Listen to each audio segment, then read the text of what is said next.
ఓకేనా? నిన్న క్లాస్లో జాతీయ ఆదాయంలో భావనలో భాగంగా మనకి 5 అంశాలు మనం డిస్కస్ చేసుకున్నాం. అందులో మొట్టమొదటిది మార్కెట్ ధరలలో స్థూల జాతీయ ఉత్పత్తి, తర్వాత ఉత్పత్తి కారకాల ఖరీదు దృష్ట్యా జాతీయ ఉత్పత్తి, మార్కెట్ ధరలలో స్థూల దేశీయోత్పత్తి, మార్కెట్ ధరలలో నికర జాతీయోత్పత్తి లేదా జాతీయ ఆదాయం లేదా ఉత్పత్తి కారకాల ఖరీదు దృష్ట్యా నికర జాతీయోత్పత్తి. సో ఈ అంశాలన్నీ మనం నిన్నటి క్లాసులో చెప్పుకున్నాం. అయితే ఈరోజు క్లాసులో మనం నెక్స్ట్ దాని యొక్క కంటిన్యూషన్, ఒక 6వ పాయింట్ జాతీయ ఆదాయ భావనలు కదా మనం ఉన్నది ఇక్కడ. జాతీయ ఆదాయ భావనలు, జాతీయ ఆదాయ భావనలు, రైట్. సో ఇందులో 6వ అంశము, 6వ అంశం ఏంటిది? వ్యష్టి ఆదాయం. ఏంటంట? వ్యష్టి ఆదాయం. వ్యష్టి ఆదాయం దీన్ని ఏమంటామంటే పర్సనల్ ఇన్కమ్ అని అంటాం. ఓకేనా? రైట్. అసలు వ్యష్టి ఆదాయం అంటే ఏంటి సార్?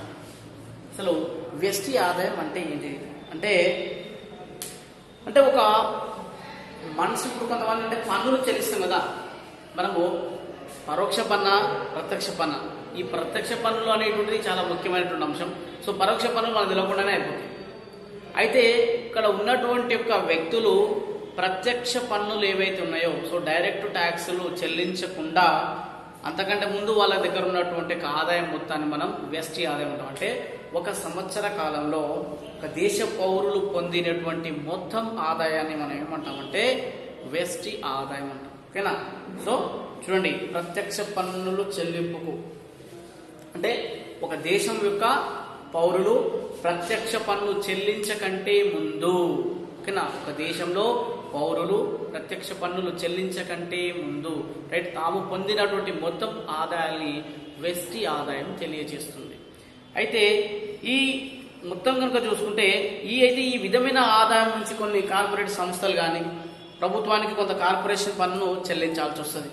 అలాగే కొన్ని సంస్థలు ఏం చేస్తాయి, అవి పొందినటువంటి యొక్క లాభాల మొత్తాన్ని వాటాదారులకు పంచకుండా ఏం చేస్తాయి, అనుకోని పరిస్థితులకు ఎదుర్కోవడానికి కొంత మొత్తం ఏం చేస్తుంటే కొంచెం పంపిణీ అనేది చేస్తూ ఉంది. అయితే ఈ పంపిణీ చేయనటువంటి లాభాల రూపంలో ఈ అంశాలు ఉంటాయి. అదేవిధంగా వేతనం పొందేటువంటి ఉద్యోగస్తులు కూడా, వేతనం పొందేటువంటి ఒక ఉద్యోగస్తులు వారి యొక్క సాంఘిక భద్రత కోసం కొంత సాంఘిక విరాళాలను ఏం చేస్తుంటే కొంచెం దాచుకోవడం జరుగుతుంది. సో ఈ ప్రభుత్వము ఏ ఉత్పాదక సేవలు అందించిన వారు కూడా ఏంటంటే ఒక సాంఘిక బాధ్యతను కల్పించడానికి ఏం చేస్తుంటే సాంఘిక బాధ్యతగా ప్రభుత్వం వాళ్ళు ఏ రకమైన ఉత్పత్తి ప్రక్రియలో పాల్గొన్నారు, కానీ వారికి పెన్షన్లు అని, నిరుద్యోగ వృత్తులు అని, స్కాలర్షిప్లు అనేటువంటి అలవెన్స్లు అనేటువంటి ఇస్తారు. వీటిని ఏమంటామంటే బదిలీ చెల్లింపులు అంటాం.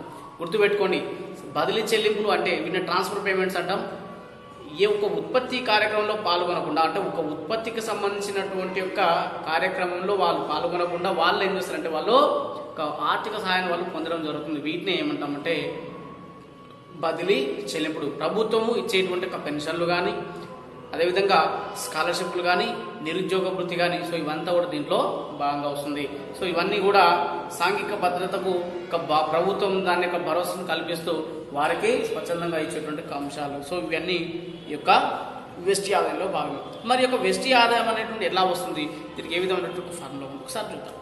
వ్యష్టి ఆదాయం ఈజ్ ఈక్వల్ టు, వ్యష్టి ఆదాయం ఈజ్ ఈక్వల్ టు, వ్యష్టి ఆదాయం ఈజ్ ఈక్వల్ టు జాతీయ ఆదాయం, జాతీయ ఆదాయం దీని ఉత్పత్తి కారకాల దృష్ట్యా, ఉత్పత్తి కారకాల దృష్ట్యా, ఉత్పత్తి కారకాల దృష్ట్యా నికర జాతీయ ఆదాయం, నికర జాతీయ ఆదాయం. సో ఈ జాతీయ ఆదాయం చెప్పడానికి ఈ యొక్క అంశం మనం ఇక్కడ, సో జాతీయ ఆదాయం అంటే ఉత్పత్తి కారకాల దృష్ట్యా నికర జాతీయ ఆదాయం. సో ఇది మైనస్ ఏం చేయాలి, పంపిణీ చేయబడినటువంటి ప్రైవేట్ కార్పొరేట్ లాభాలు చెప్పాం కదా, వాటిని ఏం చేయాలి మనం మైనస్ చేయాలి. సో పంపిణీ చేయబడని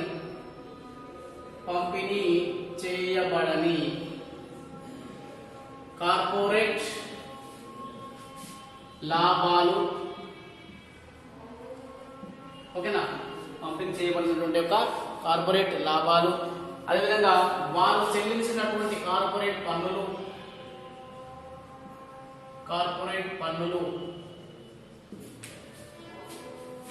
అదేవిధంగా సాంఘిక భద్రత,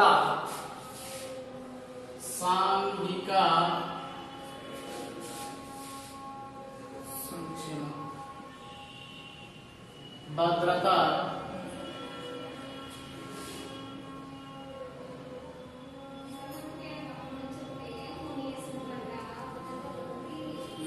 విరాళాలు, దానికి సంబంధించినటువంటి విరాళాలు ప్లస్ బదిలీ చెల్లింపులు.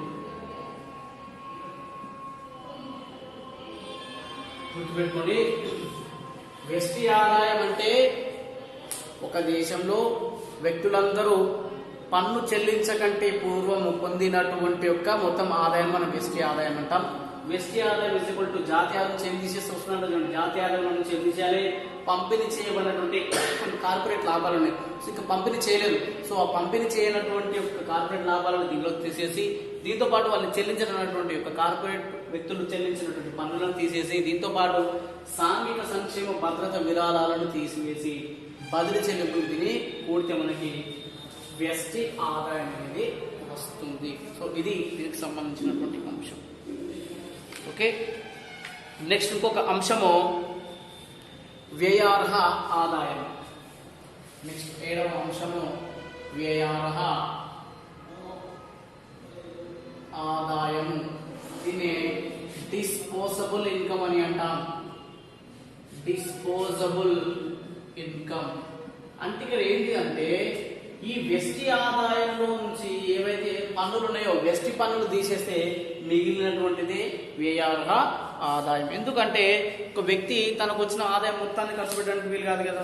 అంటే కొంత ఆదాయం నుంచి ఒకవేళ ఎక్కువ ఆదాయం ఉందనుకోండి, ఆటోమేటిక్గా వాడు ఏం చేయాలి, ప్రత్యక్ష పన్నులు వాడు చెల్లించాలి. అంటే ఉదాహరణకి ఆదాయ పన్ను కానీ ఆస్తి పన్ను కానీ ప్రభుత్వానికి చెల్లించాలి. కాబట్టి వ్యష్టి ఆదాయం నుంచి వ్యష్టి పన్నులు ఏవైతే ఉన్నాయో ఈ యొక్క వ్యష్టి పన్నులను మనం మినహాయిస్తే వచ్చేదే వ్యయార్హ ఆదాయము. చూడండి, వ్యయార్హ ఆదాయం ఈజ్ ఈక్వల్ టు వ్యయార్హ ఆదాయం ఈజ్ ఈక్వల్ టు ఏంటంట, వ్యష్టి ఆదాయము మైనస్ ఏం చేయాలి, వ్యష్టి పన్నులు తీసేయాలి. సో వ్యష్టి ఆదాయం నుంచి ఏం చేయాలి, వ్యష్టి పన్నులు. రైట్, చూడండి, వ్యష్టి ఆదాయంలో నుంచి వ్యష్టి పన్నులు మనకు మినహాయిస్తే మనకు వచ్చేటువంటిది వ్యయార్హ ఆదాయం. రైట్, ఇలా కాకుండా వేరేలా కూడా మనం దీన్ని రాయవచ్చు. ఎలా రాయవచ్చు సార్ అంటే వ్యయార్హ ఆదాయం ఈజ్ ఈక్వల్ టు వ్యయార్హ ఆదాయం ఈజ్ ఈక్వల్ టు వినియోగము ప్లస్ పొదుపు. వినియోగం ప్లస్ పొదుపు రెండు కలిపినా మళ్ళీ మనకి ఏమొస్తుంది, వ్యయార్హ ఆదాయం మొత్తం అవుతుంది. సో వినియోగం అంటే ఉన్నటువంటి యొక్క తను చేసేటువంటి యొక్క ఖర్చు, ఓకేనా, తన వస్తువులని వాడడానికి తను చేసినటువంటి ఖర్చు ప్లస్ తన యొక్క ఫ్యూచర్ కోసం దాచుకున్నటువంటి పొదుపు. సో వినియోగం పొదుపు కలిపినా లేదా వ్యష్టి ఆదాయం నుంచి వ్యష్టి పన్ను తీసేసినా మనకు వచ్చేది వ్యయార్హ ఆదాయం, డిస్పోజబుల్ ఇన్కమ్ అని అంటాం. సో ఇవి వ్యష్టి ఆదాయం, వ్యయార్హ ఆదాయం. సో మీరు రాసుకోండి. నెక్స్ట్ మనకి నిజ ఆదాయం, తలసరి ఆదాయం. అదేవిధంగా తలసరి ఆదాయానికి జనాభాకు మధ్య ఉన్న సంబంధం గురించి మనం తెలుస్తుంది. ఇది వీడియో పాజ్ చేసి రాసుకోండి.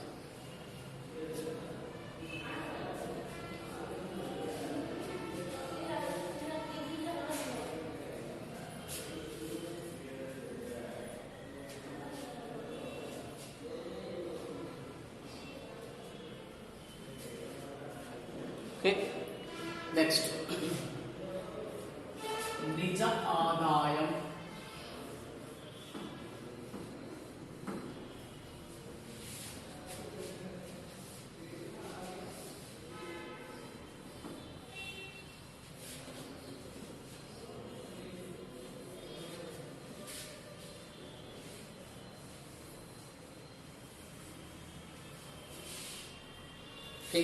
నిజ ఆదాయం. సో 8వ అంశం నిజ ఆదాయం. ఏమన్నామంటే రియల్ ఇన్కమ్.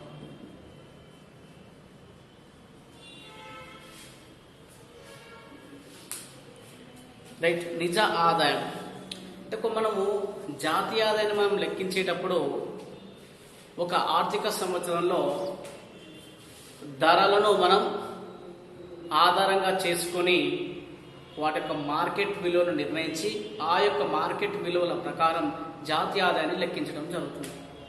ఓకేనా? సో జాతీయ ఆదాయ మదింపు పద్ధతిలో మనం మొట్టమొదటి మదింపు పద్ధతి మనం చెప్పుకున్నాం. సో ఉత్పత్తి మదింపు పద్ధతి అని చెప్పినాం. సో ఉత్పత్తి మదింపు పద్ధతిలో భాగంగా వాళ్ళు ఏం చేస్తారంటే ఇక్కడ వస్తువు ఉత్పత్తి పరిమాణాన్ని వాటి యొక్క మార్కెట్ విలువలతో వాటిని గుణిస్తే మనకి జాతీయ ఆదాయ విలువ అనేది వస్తుంది అని చెప్పుకున్నాం. అయితే ఇప్పుడు ఈ సంవత్సరంలో ఓకే ధరలు అనేటువంటి ఏమవుతుందంటే హెచ్చు తగ్గులు అవుతుంది. సరే, ధర అనేది పెరుగుతుంది. చూడండి, ధర అనేటువంటిది ఏమవుతుంది?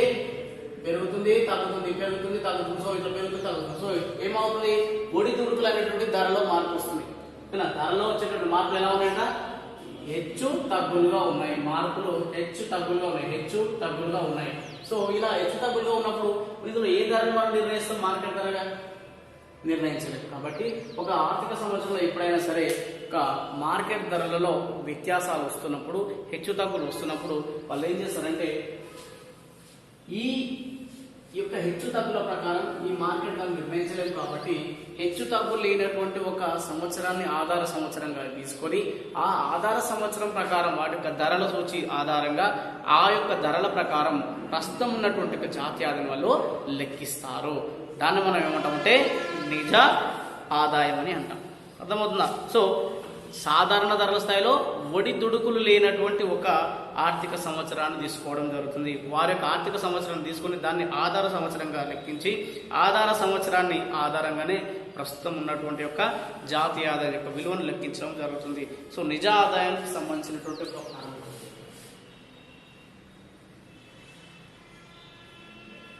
నిజ ఆదాయం ఈజ్ ఈక్వల్ టు ప్రస్తుత సంవత్సరం నికర జాతీయ ఆదాయం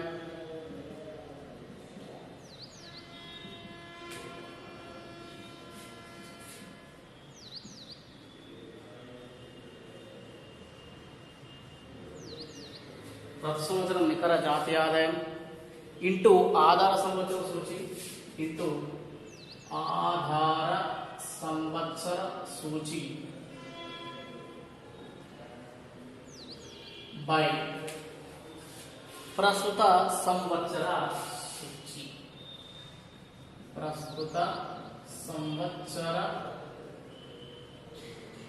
సూచి. ఓకేనా? సో నిజ ఆదాయం రావాలంటే ఇదంట ప్రస్తుత సంవత్సరం యొక్క నికర జాతీయ ఆదాయాన్ని ఇలా ఆధార సంవత్సరాన్ని ఒక సంవత్సరాన్ని తీసుకుని దాని యొక్క సూచి ప్రకారం అదేవిధంగా ప్రస్తుత సంవత్సరంలో ఉన్నటువంటి ఒక జాతీయ ఆదాయాన్ని మదింపు చేయడం. ఓకే, సో నిజ ఆదాయం ఈజ్ ఈక్వల్ టు ప్రస్తుత సంవత్సరం నికర జాతీయ ఆదాయం ఇంటూ ఆధార సంవత్సర సూచి బై ప్రస్తుత సంవత్సరం యొక్క సూచి. చూడండి, ఆధార సంవత్సర సూచి ప్రస్తుత సంవత్సరం సూచిని దీన్ని దించే భావించాలి. ఆధార సంవత్సర సూచిని ప్రస్తుత సంవత్సరం సూచితో ఇక్కడ భావించి ఇచ్చినటువంటి విలువను ప్రస్తుత సంవత్సరం నికర జాతీయంతో కనుక గుణిస్తే మనకి నిజ ఆదాయం అని వస్తుంది. సో నిజ ఆదాయం లెక్కించినప్పుడు రెండే అంశాలు గుర్తుపెట్టుకోండి.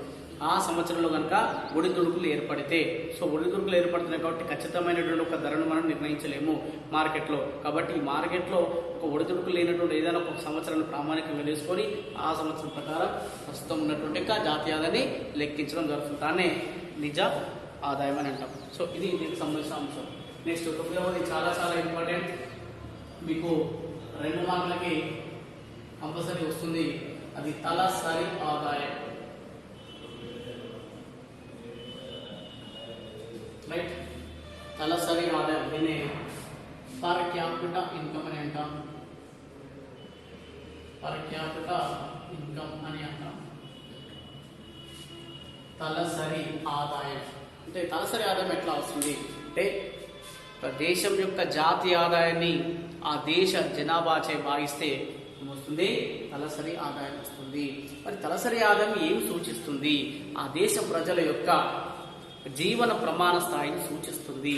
అర్థమవుతున్నా. అదేవిధంగా ఈ యొక్క తలసరి ఆదాయాన్ని బేరీజు వేసుకొని ఒక దేశం అభివృద్ధి చెందిందా అభివృద్ధి చెందలేదా అనే ఒక అంశాన్ని మనం వర్గీకరణ చేయవచ్చు. ఓకేనా. సో అభివృద్ధి చెందిన దేశంలో తలసరి ఆదాయాలు ఎక్కువగా ఉంటాయి, అభివృద్ధి చెందుతున్న దేశంలో తలసరి ఆదాయాలు తక్కువగా ఉంటాయి. మరి ఈ యొక్క తలసరి ఆదాయానికి జాతీయ ఆదాయానికి డైరెక్ట్ రిలేషన్ అనేటువంటి ఉంటుంది. ఓకేనా. ఒకవేళ జాతీయ ఆదాయం పెరిగితే తలసరి ఆదాయం పెరుగుతుంది, జాతీయ ఆదాయం తగ్గితే తలసరి ఆదాయం కూడా తగ్గుతుంది. కాబట్టి తలసరి ఆదాయం రావాలంటే ఉన్నటువంటి ఫార్ములా ఏంటంట, జాతీయ ఆదాయంపై దేశ జనాభా. ఓకేనా. సో తలసరి ఆదాయం ఈజ్ ఈక్వల్ టు, చాలా చాలా ఇంపార్టెంట్ అన్న ఈ ఫార్ములా. తలసరి ఆదాయం ఈజ్ ఈక్వల్ టు, తలసరి ఆదాయం ఈజ్ ఈక్వల్ టు జాతీయ ఆదాయం బై దేశ జాతీయ ఆదాయం బై దేశ జనాభా. ఓకే, ఇది తలసరి ఆదాయానికి సంబంధించినటువంటి యొక్క ఫార్ములా, చాలా చాలా ఇంపార్టెంట్. ఓకేనా. అండ్ దీంతో పాటు మనకి నిజ తలసరి ఆదాయం. సో మన నిజ తలసరి ఆదాయం ఎట్లా వస్తుంది? సింపుల్, నిజ తలసరి ఆదాయం, నిజ తలసరి ఆదాయం ఈజ్ ఈక్వల్ టు దేశ నిజ జాతీయ ఆదాయం బై నిజ జాతీయ ఆదాయం బై జనాభా. నిజ తలసరి ఆదాయం ఇస్ ఈక్వల్ టు నిజ జాతీయ ఆదాయం బై జనాభా. సో ఇక్కడ మీరు తలసరి ఆదాయంలో డైరెక్ట్ గా జాతీయ ఆదాయం బై జనాభా వేస్తే సరిపోతుంది. ఓకేనా. తలసరి ఆదాయం ఇస్ ఈక్వల్ టు జాతీయ ఆదాయం బై జనాభా, నిజ తలసరి ఆదాయం ఇస్ ఈక్వల్ టు నిజ జాతీయ ఆదాయం బై జనాభా. సో ఇవి తలసరి ఆదాయానికి సంబంధించినటువంటి ఫార్ములా, చాలా చాలా ఇంపార్టెంట్. ఓకేనా. ఇది నోట్ చేసుకోండి. నెక్స్ట్ ఇంకో పాయింట్.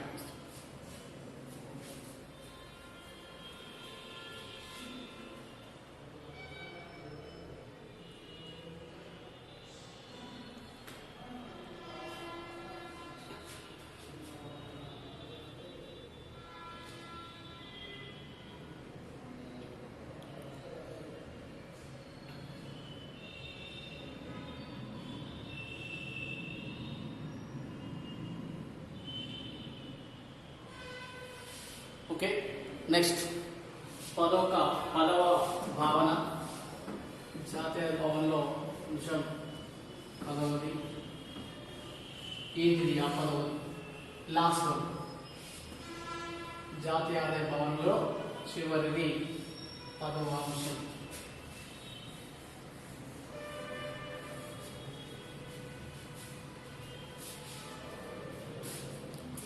తలసరి ఆదాయానికి జనాభాకు మధ్య గల సంబంధం. తలసరి ఆదాయానికి జనాభాకు మధ్య గల సంబంధం. రైట్. తలసరి ఆదాయానికి జనాభాకు మధ్య గల సంబంధం ఏంటి చూడండి. ఈ జాతీయ ఆదాయానికి జనాభాకు చాలా దగ్గర సంబంధం ఉంటుంది. ఎందుకంటే ఈ రెండు భావనల ద్వారా మనం తలసరి ఆదాయాన్ని మనం లెక్కించవచ్చు. ఓకేనా. చూడండి, తలసరి ఆదాయం లెక్కించాలంటే ఈ జనాభా అనేటువంటి చాలా చాలా ముఖ్యమైనటువంటి అంశం. అయితే జాతీయ ఆదాయంలో పెరుగుదల రేటు 6% అయిందనుకోండి, జనాభా వృద్ధిలో పెరుగుదల 3% అయితే తలసరి ఆదాయంలో పెరుగుదల రేటు 3% అవుతుంది. అర్థమవుతుందా? సో జాతీయ ఆదాయంలో పెరుగుదల 6%. ఓకే, జాతీయ ఆదాయంలో ఇక్కడ తలసరి ఆదాయానికి జనాభాకు మధ్య గల సంబంధం చూసుకుంటే తలసరి ఆదాయానికి జనాభాకి డైరెక్ట్ రిలేషన్ అనేది కనిపిస్తుంది. ఎందుకంటే ఇంతకుముందుకు చెప్పిన, ఒకవేళ జాతీయ ఆదాయం అనేది 6% పెరిగింది, జనాభా ఏమైంది 3% పెరిగింది. అంటే జాతీయ ఆదాయం పెరిగింది ఎంత?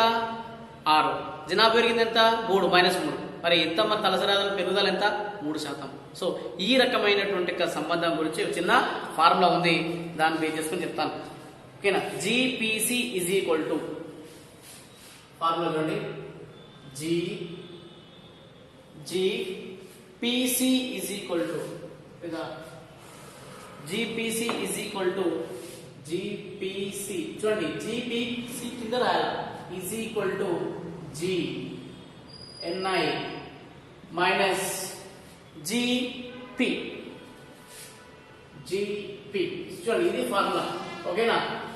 అంటే growth of per capital income is equal to growth of national income minus growth of population. అంటే జిపిసి అంటే ఏంటి? ఇక్కడ జిపిసి ఈజ్ ఈక్వల్ టు అంటే ఏంటి? అంటే తలసరి ఆదాయంలో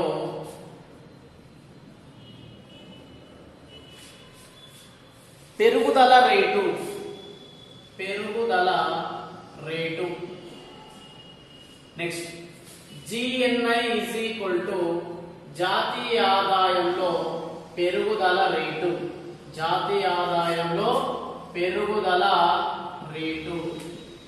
నెక్స్ట్ మూడవది జిపి అంటే జనాభా పెరుగుదల రేటు. చూడండి బిడ్డ.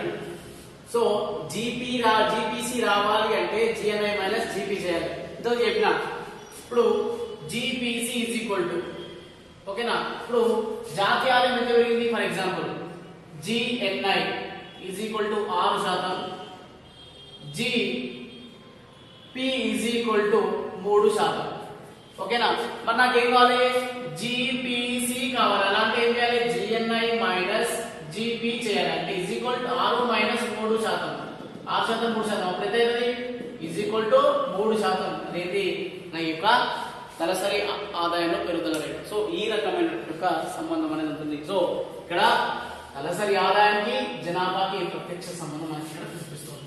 సో ఇది దీనికి సంబంధించిన అంశం. సో ఇవన్నీ జాతీయ ఆదాయ భావనలు. సో ఇక్కడ వీడియో పాజ్ చేసి నోట్ చేసుకోండి.